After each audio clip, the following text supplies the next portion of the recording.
उस समय गालियों की बौछार लगा दी गई थी, चाहे वो विजय रूपाणी हो, चाहे जो है अजीत पवार हो, इससे पहले चाहे गोपीनाथ मुंडे हो, तमाम आप बातें, अरुण जेटली का मामला हो, सुषमा स्वराज का मामला हो, चाहे कौन वो आर्मी के चीफ थे, कौन रावत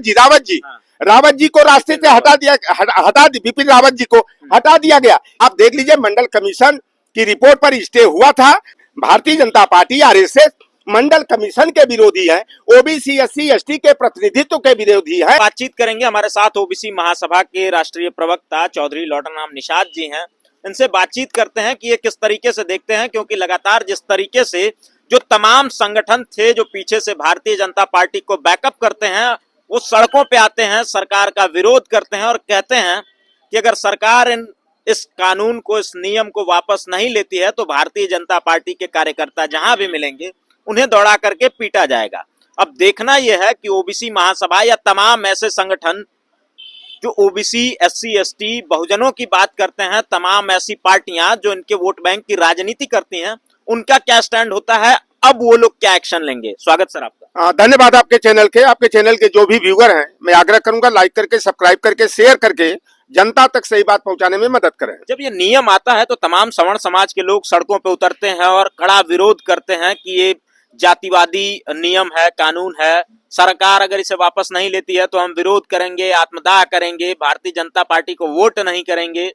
अब आप लोग क्या करेंगे, क्योंकि अब तो पिछड़े दलितों के खिलाफ ये बिल हो गया है। देखिए, उस दौर में जाते हैं जब 1977 में बाबू राम नरेश यादव जी ने छेदीलाल साथी निषाद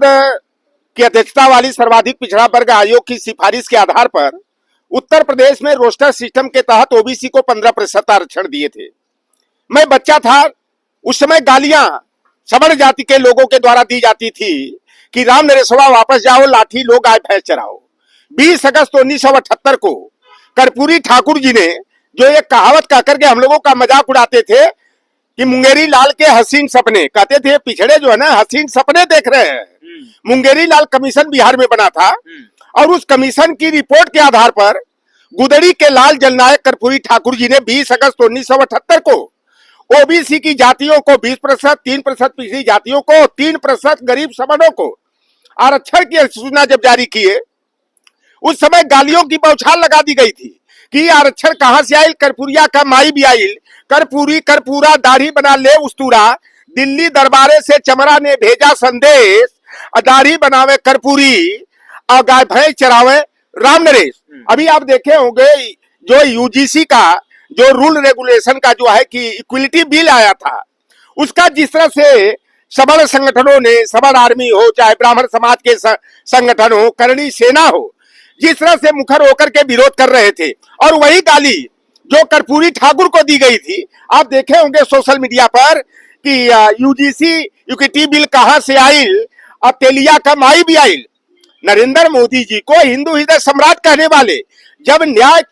के मुद्दे पर जब कोई बिल आता है, और यह सरकार का इसमें कोई योगदान नहीं रहा कि सरकार, भारतीय जनता पार्टी बड़ा पिछड़ों की हितैषी थी और वह जो है कि पिछड़ों को सामाजिक न्याय देने के लिए जो संस्थानिक मौत होती है ओबीसी एससी एसटी की, चाहे संस्थागत प्रताड़ना का शिकार जाति के आधार पर बनाया जाता है, उसके लिए सरकार ने कोई पॉलिसी नहीं तय किया था। 2012 में जब मनमोहन सिंह जी की सरकार थी, उस समय एक पहल हुई थी,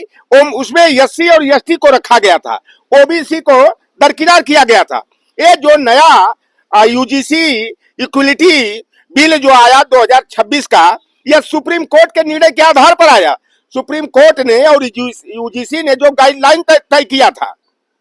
देखिए किसी जाति का अगर सवर्ण के साथ भी अगर कोई पिछड़े जाति का प्रोफेसर अगर जाति के आधार पर बुरा बर्ताव करता है तो ओबीसी का होने के नाते उसको बचना नहीं चाहिए, उसके ऊपर भी सख्त कार्रवाई होनी चाहिए। लेकिन अभी जितने मामला आए, चाहे रोहित वेमुला का मामला आया हो, चाहे डॉक्टर पायल तड़वी का मामला हो, गोरखपुर यूनिवर्सिटी में रोहित कुमार जो चमार जाति का लड़का था, वह जो है कि प्रोफेसर की प्रताड़ना और जाति सूचक शब्दों से गंदी गंदी गालियां दी गई, जिसके कारण वह आत्महत्या करने के लिए मजबूर हुआ। शकुंतला देवी यूनिवर्सिटी में एक यादव समाज की बेटी जो बीएड की छात्रा थी, उसको इतना प्रताड़ित किया गया, कुछ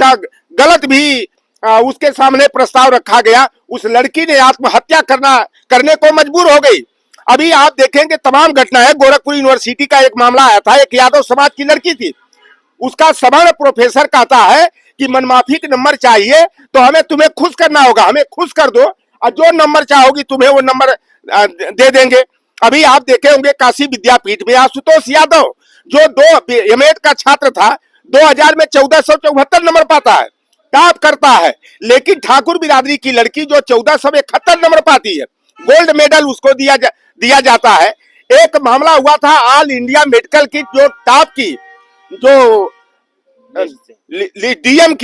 डीएम पद के लिए चयन होता है, एक कुर्मी बिरादरी का लड़का अनिल कुमार गंगवार जो है ऑल इंडिया टॉप करता है,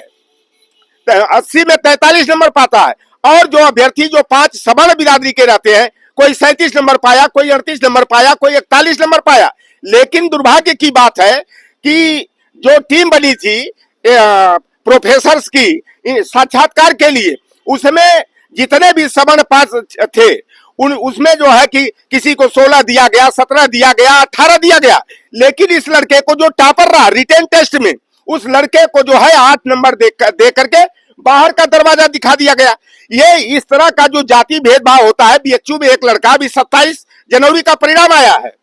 आप देखेंगे हिंदी में जो जेआरएफ लड़का क्वालिफाई था, उस लड़के को जो है कि जो रैंकिंग तैयार की जाती है उसमें 3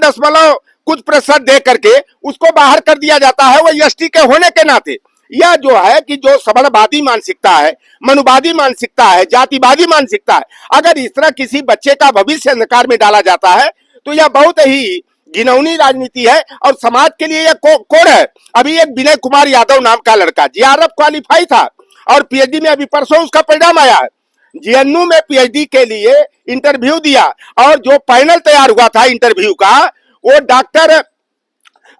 विकास वाजपेयी थे, उनके जो है अध्यक्षता में हुआ। उस लड़के को जो है समझे कि इंटरव्यू में जो है बाहर कर दिया जाता है, उसका जो है बाहर ही नहीं किया गया। वो लड़का 10 बजे से लेकर के 12 बजे के बीच में 20 मिनट का साक्षात्कार 21 दिसंबर को देता है और जब परिणाम आता है तो उस लड़के को एब्सेंट दिखा दिया जाता है। तो इस तरह के जो मामले आते हैं, जो इक्विटी बिल आया था, या इसका तो समर्थन करना चाहिए, लेकिन बड़े खेत की बात है जो कहते थे कि जात पात की करो विदाई, हिंदू हिंदू भाई भाई, और एक रंगी गैंग वाले जो संत महात्मा जोगी सन्यासी है, मठाधीश है, महामंडलेश्वर है, शंकराचार्य है, अगर वह इक्विटी बिल का अगर विरोध कर रहे थे, एक पाखंडी ढोंगी है वो परमहंस आचार्य, उसने कहा कि सरकार जो है कि इक्विटी बिल को जो है वापस ले, नहीं तो मुझे इच्छा मृत्यु का आदेश दे। अरे भाई, आप सरयू में जा करके जो है घाघरा नदी में जा करके कूद के आत्महत्या कर लो। कई बार कह चुके हैं, ये बार बार कहता है, कभी कटौती में पानी लेकर आत्महत्या करने की बात करता है। तो इस तरह के जो ढोंगी और पाखंडी है। और देखिए जो ये 31 सदस्यीय जो कमेटी बनी थी, कांग्रेस नेता दिग्विजय सिंह के नेतृत्व में बनी थी, जिसमें 17 जो है कि सवर्ण जो है कि एमपी रहे राज्यसभा और लोकसभा के, जिसमें 8 ब्राह्मण रहे हैं, 3 अदर सवर्ण रहे हैं, 2 राजपूत रहे हैं, 2 कायस्थ रहे हैं, 1 बनिया रहा है और 1 भूमिहार बिरादरी के रहे हैं।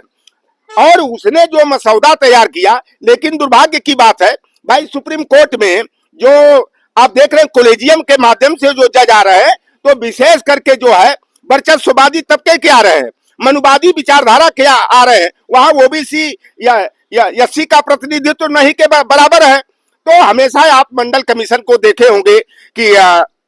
बीपी सिंह जी ने, शरद यादव जी, रामविलास पासवान जी, लालू प्रसाद यादव जी के प्रयास से जब 7 अगस्त 1990 को मंडल कमीशन की पहली सिफारिश के तहत ओबीसी को 27% आरक्षण का निर्णय लेते हैं, वही लोग जो कभी नारा लगाए थे 88 और 89 में कि राजा नहीं फकीर है, देश की तकदीर है, वही नारा बदल करके जिसको देश की तकदीर और फकीर कहा जाता था, सम्मान करते थे। और जब मंडल कमीशन के तहत ओबीसी की जो आज आबादी उत्तर प्रदेश में 7% है, देश में भी लगभग में 7% है, उनको 27% यानी जनसंख्या अनुपात से आधा से भी कम दिया गया। लेकिन वर्चस्ववादी फिरका परस्त ताकतों ने जो है सामाजिक न्याय का विरोध करते हुए पूरे देश में हंगामा खड़ा कर दिया। ट्रेन फूकना, रोडवेज की बसें फूकना, हमारे पिछड़ों को जलाकर मार करके कि मंडल कमीशन के विरोध में सवर्ण बच्चे आत्महत्या करें, मार दिया जाता था यादव को, निषाद को, चमार को, पासी को, और कहते थे कि मंडल के विरोध में यह हत्या कर लिया। तो आप देखेंगे 2006 में जब मानव संसाधन मंत्री अर्जुन सिंह जी थे, देखिए ठाकुर बिरादरी के न्यायिक चरित्र था, उनमें छत्री का न्यायिक चरित्र, बीपी सिंह ने मंडल कमीशन को लागू किया। मंडल कमीशन की दूसरी सिफारिश कुंवर अर्जुन सिंह जी, जो मध्य प्रदेश के 2 बार मुख्यमंत्री रहे, केंद्र में मानव संसाधन मंत्री थे, और उन्होंने मंडल कमीशन की दूसरी सिफारिश के तहत हायर एजुकेशन में जब पिछड़ी जातियों को 27% आरक्षण देने की पहल किए, उनका कुर्ता फाड़ दिया गया था, उनको गाली गलौज किया गया था, और हम लोगों को यह था कि दिग्विजय सिंह भी न्यायिक चरित्र का परिचय देते हुए ओबीसी एससी एसटी के हित में शोषण और अन्याय अत्याचार से मुक्ति के लिए यह जो बिल बना है। लेकिन सवर्ण समाज के लोगों ने तिल का तार बनाने का काम किया। गोदी मीडिया के लोगों ने, कौन है न्यूज पिंच चलाता है, अभिनव पांडे जो है, और वो शुभांकर मिश्रा जैसे बिलबिला करके यूजीसी के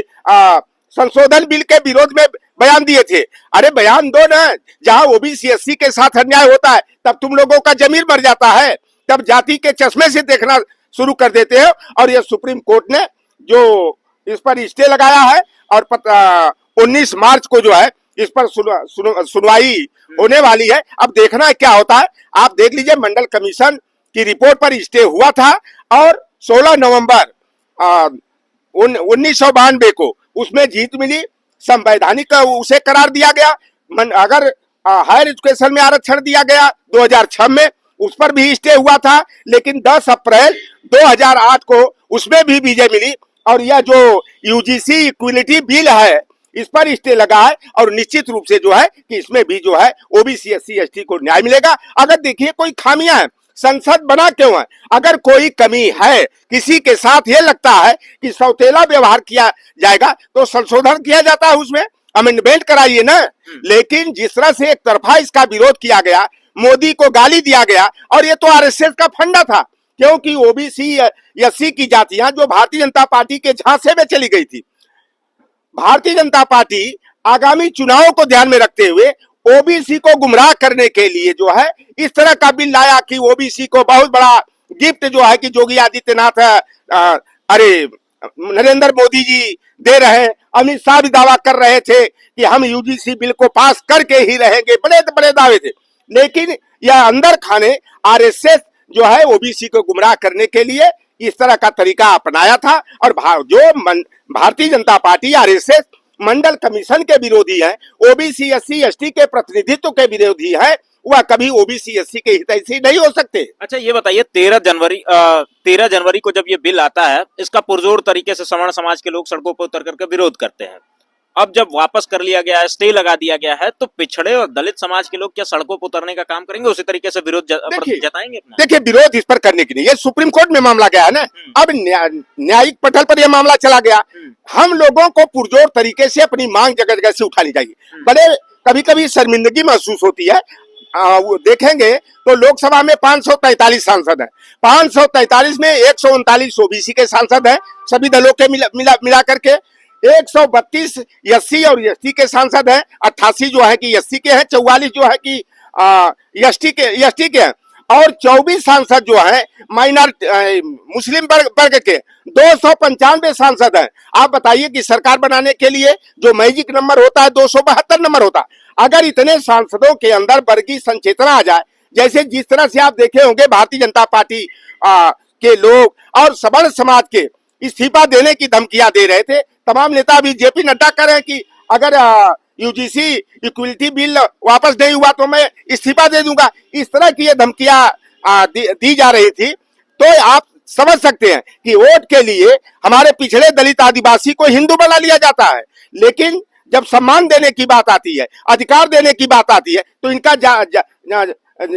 जाति नजरिया दिखाई देने लगता है। तो ये भारतीय जनता पार्टी कभी जो है कि पिछड़े दलितों वंचितों की हितैषी नहीं हो सकती। अगर कोई भारतीय जनता पार्टी से न्याय की अपेक्षा करता है तो उससे बड़ा कोई बेवकूफ और मूर्ख नहीं हो सकता। आप देख लीजिए, जो भारतीय जनता पार्टी के खिलाफ आवाज उठाने का प्रयास करेगा, चाहे वो विजय रूपाणी हो, चाहे जो है अजीत पवार हो, इससे पहले चाहे गोपीनाथ मुंडे हो, तमाम आप बात है, अरुण जेटली का मामला हो, सुषमा स्वराज का मामला हो, चाहे कौन आर्मी के चीफ थे, कौन रावत जी रावत जी को रास्ते से हटा बिपिन रावत जी को हटा दिया गया। ये भारतीय जनता पार्टी इस तरह का षड्यंत्र करती है। और अब तो नीतीश जी और चंद्रबाबू नायडू और सुशील कुमार शिंदे बड़े सदमे में है कि कहीं हमारी भी प्लेन क्रैश न करा दी जाए। अगर ये इस तरह का भी डर आ जाए तो आज अगर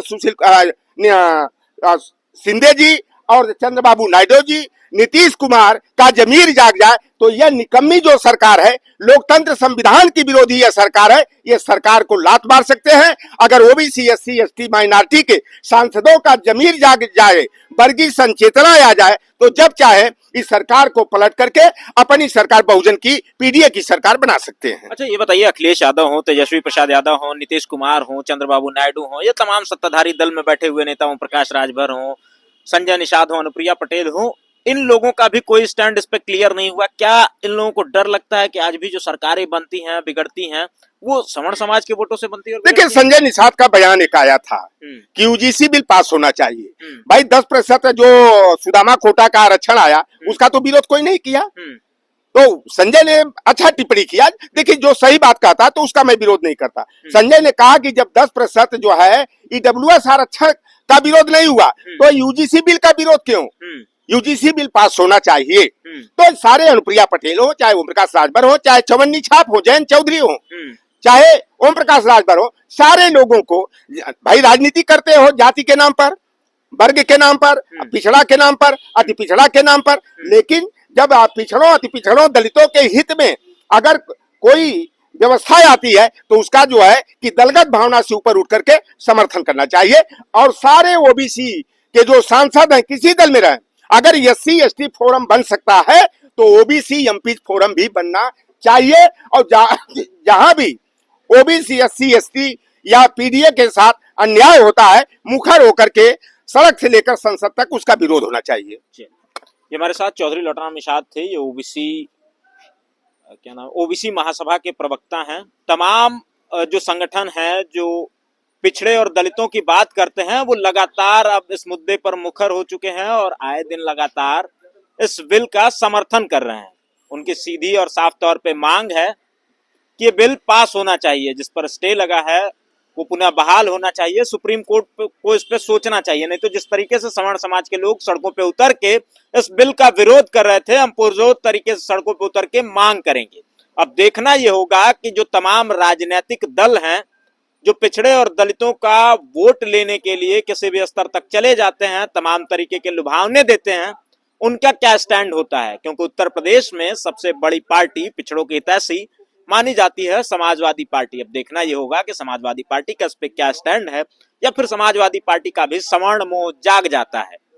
तमाम बिहार के अंदर पार्टियां हैं, आरजेडी हो गई, जेडीयू हो गई, ये लोग बात तो पिछड़ों की करते हैं, विचारधारा वही है, लेकिन अब देखना यह होगा कि क्या इनका सवर्ण मोह जागता है या पिछड़ों के लिए वाकई में लड़ाई लड़ते हैं, कुछ करते हैं।